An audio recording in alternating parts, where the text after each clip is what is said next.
What if Chi was in Gen 1 OU? A bit too much for Gen 9, but all of us know that stuff because it had a really busted ability. Get rid of that, and how good is it, actually? Well, fire types typically don't really do much in OU. You do get some in the viability rankings, such as Moltres and Flareon, but never good enough to actually stay in OU.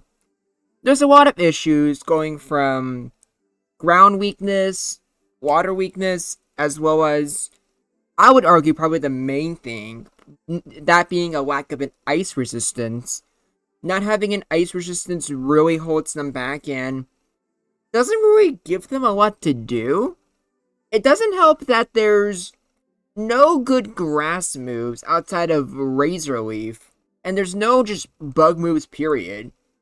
So what is Fire really doing? The only thing it's gonna be doing is Fire Blast, which, to be fair, is good in Gen 1, since it has a 30% chance to burn. Fire Spin 2 is another reason you could potentially use the Fire type, but even then, it's just not really enough. This is where Chi comes in, because it has the Fire typing, great stats, but most importantly, it also has the Dark typing. Unlike other Fire types, you have something you can very easily take advantage of, and that is your immunity to Psychic. So that alone is already a great start. But you look at the stats and you see 135 special attack is great, 100 speed is just good, and that's what I like to call it, just good. You speed type with Zapdos, you're faster than Jinx, but you're still slower than Gengar and Tauros, which is just really, really bad. Heck, you even settle for just a speed tie with Tauros, but 100's really annoying, because if you had the speed to keep up with Tauros, you could be a huge threat to it with either a burn from a Fire Blast or just threatening a crit. Even then, you still are threatening a Tauros, so it's not like you're like useless or anything. But still, it's just one of the things you wish you had. Still though, it has a lot going for it. And unlike other videos, and unlike the other three, I forget, what do they call it? The Beads of Ruin or whatever? I haven't finished Scarlet, so I don't know what the legendaries, what their group is called. The point is, unlike the other three, I don't have as much to say here. It's not like Wo-Chien, where you just have a really bad move pool. It's not like Ting-Lu, where you're just a beast. And it's definitely not like Qian-Pao, where you just have an amazing typing with an even better move pool. You just kind of hit hard, which I guess is basically the same thing in Gen 9, where its only thing is just hitting hard, but it's a lot different here since it's not really doing anything special. Like, this thing is pretty neat, but if I had to guess, Moltres is probably better? Question mark? Like, it's hard to say. Being able to just completely wall Executor and Alakazam is a really, really good trait. But I don't know, I just feel like Chi doesn't really serve any real purpose in OU. At least not enough to where you would consider it just a good Pokemon that stays in OU. Definitely one that you would see a lot, like in, you probably would see like in tournament plays. I couldn't say how much, but I don't know. I guess it doesn't help that its move pool isn't the most versatile thing in the world. Fire Blast and Fire Spin are just obvious must-haves. Same with Psychic, because it allows you to get special drops on Chansey, but way more importantly, it's just super effective coverage against Gengar. But the last move, I have Reflect here, but there's like also Substitute, which is probably what you will be using. But outside of that, there's not much here. Unlike with Wo-Chien, I didn't give this thing Ruination.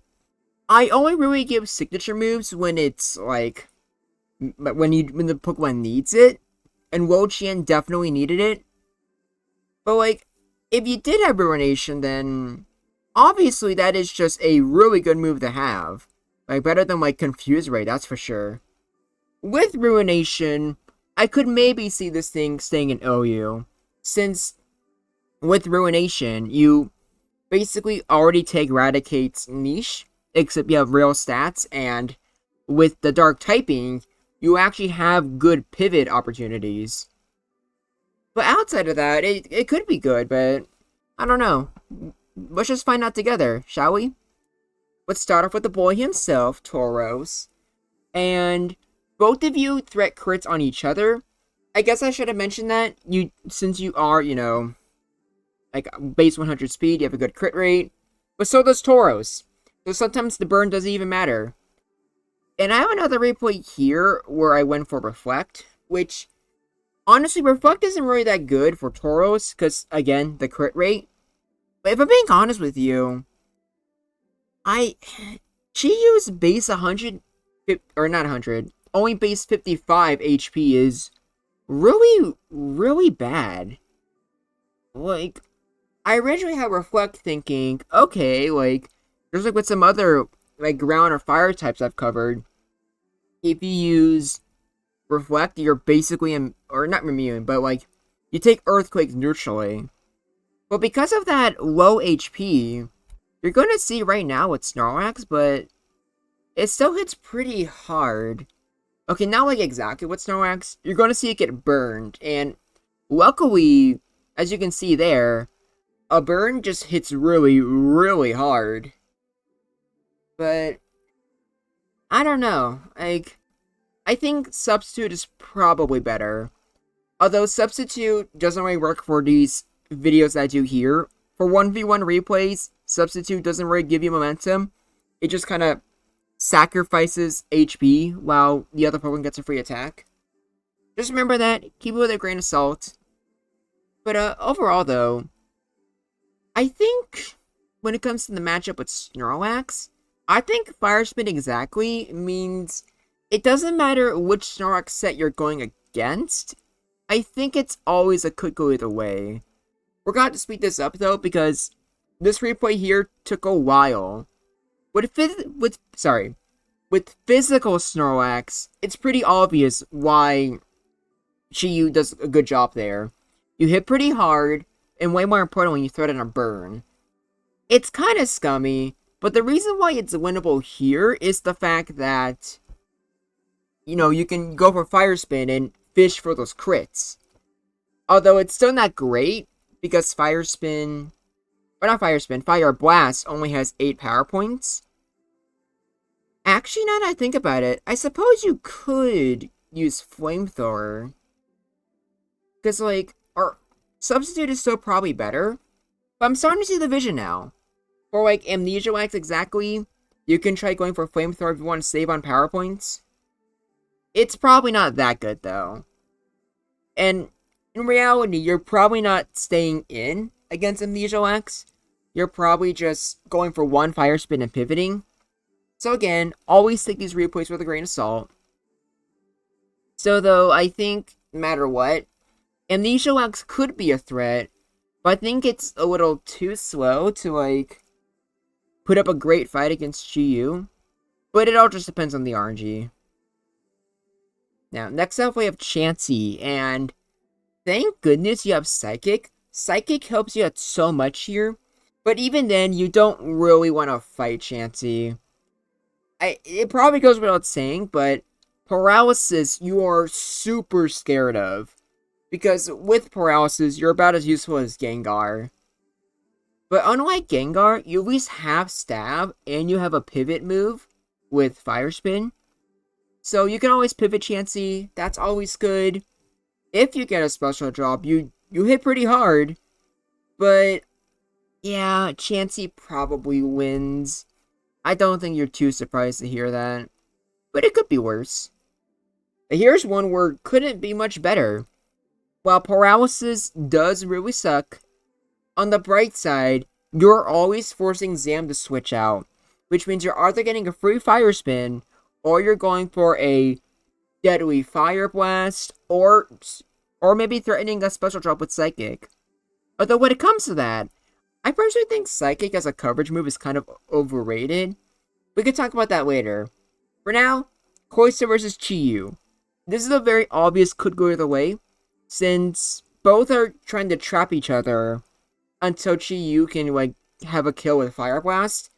And luckily, because of how hard it hits, it only really needs one Fire Spin to, like, kill Cloyster with Fire Blast afterwards. The exact same thing with Executor here, but way more consistent, because not only is Executor just weak, the fire moves, but it has Psychic as its only real attacking option. And Chi-Yu don't give a damn about Mega Drain, so it's just a fantastic matchup. But I don't think I need to tell you that. And Gengar here, this one's also kind of self-explanatory. Psychic alone just makes it really good. But at the same time, you're almost always paying on Explosion. And even though Chi-Yu isn't the best thing in the world, I still think exploding on the Chi-Yu is a good trade. Especially if you're, like, really needing Executor on your team.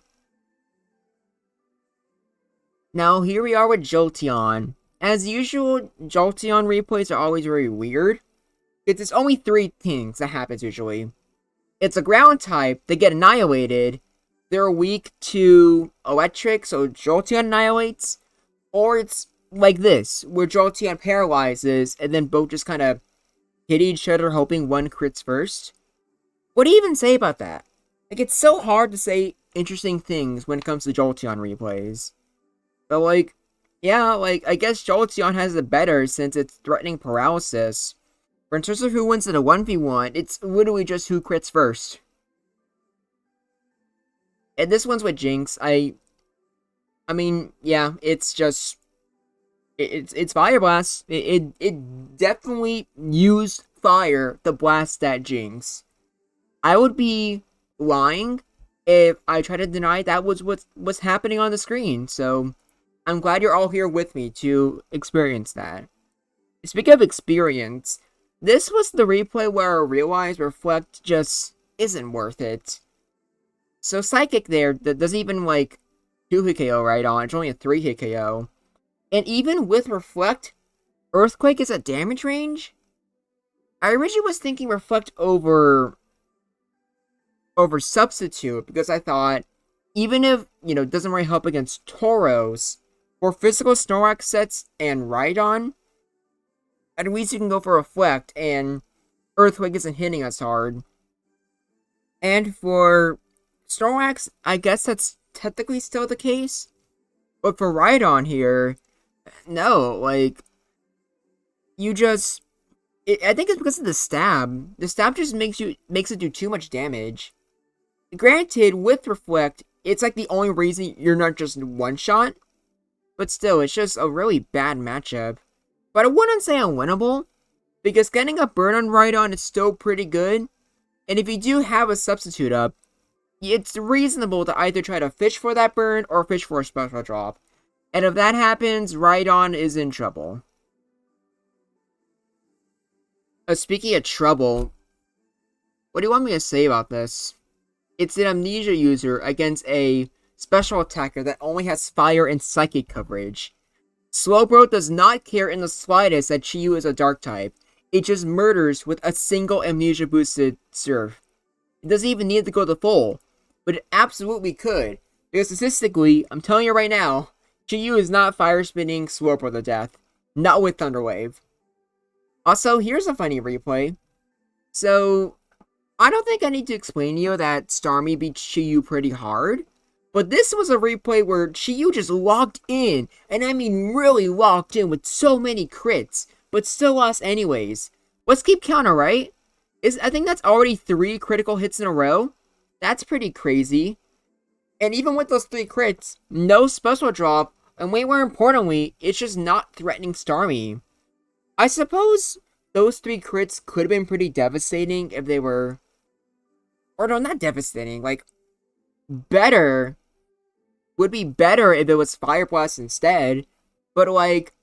I'm confident Starmie could recover off 3 resisted critical Fire Blast. So, it's just an unwinnable matchup, and you don't even need Surf. Also, the Victory Bell replay is funny to me because GU obviously dominates, but it doesn't even need to use Fire Blast. You could just go for Psychic as an easy, just like, neutral option, and whatever switching out is risking a special drop. And with the special drop, it doesn't matter if it's Starmie or even Slowbro, you are doing pretty decent damage with Fire Blast no matter what. So, good for GU. Now we have Zapdos, and this is finally the last Patreon video I need to do. After today, I'm finally caught up. So, I'll just say for Zapdos versus GU that it's basically the same thing with Jolteon, except Zapdos has high special to where I'm almost always going to bet on it winning. But now that Zapdos is out of the way, this is the last time I'm going to go over the borderline Pokemon until February. So enjoy them here while they last, because you're not going to see them for a while. First off is Articuno, and yeah, that it has high special, but it really doesn't matter. GU can Fire Spin Lock it, and then Fire Blast is always going to be a guaranteed KO. Or you can just crit. Looks like Fire Spin didn't matter, because you could just crit the Fire Blast and OHKO it anyways. Actually, I'll just give you a spoiler. GU dominates all three of the borderline Pokemon. What do you expect when it's like a Ice type and a Psychic type? The reason why I stuttered there is because I just remembered that Lapras is a Water Ice type, and I made these replays hours ago. So, like, Hypno and Articuno, yeah, obviously, it just does great. Now, the last one where it could be different, though, is Lapras. Now, I'll be honest, I don't actually know what the standard Lapras set is. So here I have Surf, and obviously, with Surf, Lapras easily has the bulk to take out GU. But does it usually run that? Or is it more like a Blizzard, Thunderbolt, Rest type of Pokemon? Like, this one, I think it's up in the air, but it's only because I'm just not knowledgeable on the correct way to use Lapras. But, like, you guys let me know in the comments. But for now, here is the tier list. That has a lot of mons and great matchups, but having the dark typing and really good fire stab, like, that's what it does. So overall, I'd say it's pretty good. Like, it's not that bad. Although I'm still not sure if it's good enough for OU. I will say though, if it does manage to fall to UU, I think it's just having a solid spot in the tier. Ninetales is already in UU, but I don't think you need to use Ninetales when not only would GU hit way harder, but that dark typing would come in really handy against Kadabra. But that's just my 2 cents. What do you think? Do you think that GU would stay in OU, or would it be more like a UU Pokemon, or borderline? Let me know in the comments below. But until next time, this is Groundback, and I look forward to hearing from you.